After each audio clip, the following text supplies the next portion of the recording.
আমি যেই উনুনটাতে রান্না করি সেই উনুনটা কালকে ভেঙে গেছে। সেই জন্য বরমশাই দেখো আমাকে কি এনে দিয়েছে পুকুর থেকে।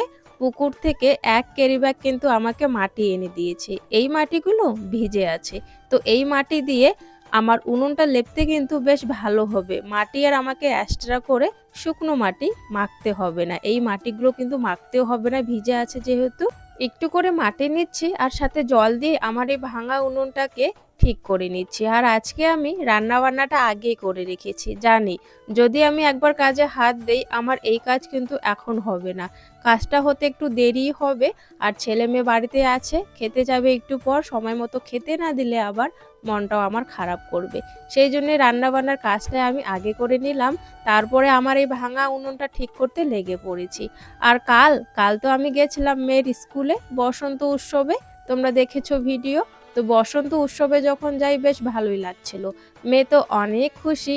মেয়েকে অনেকক্ষণ ধরে কিন্তু সাজিয়ে দিয়েছি। খুব সুন্দর করে শাড়ি পরিয়ে দিয়েছি। আর বাচ্চাদেরকে শাড়ি পরাতে একটু সময় লাগে। অনেকক্ষণ সময় নিয়ে শাড়িটা পরিয়ে দিয়েছি। বেশ ভালোই লাগছিল তখন। তবে এই যে যেদিন গেছিলাম সেদিন ভালোই ছিল। আজকে আবার এই জামা কাপড়গুলো সবগুলো ধুতে হবে। কারণ যেহেতু রং লেগে গেছে সেই কাপড়গুলো তো আর এমনি রাখা যাবে না। তো আমার কাপড় ওর কাপড় ধুইয়ে দিচ্ছি এখন। যাই হোক বন্ধুরা, আজকের ভিডিওটা এতটুকুই। ভালো লাগলে একটা লাইক করতে ভুলো না।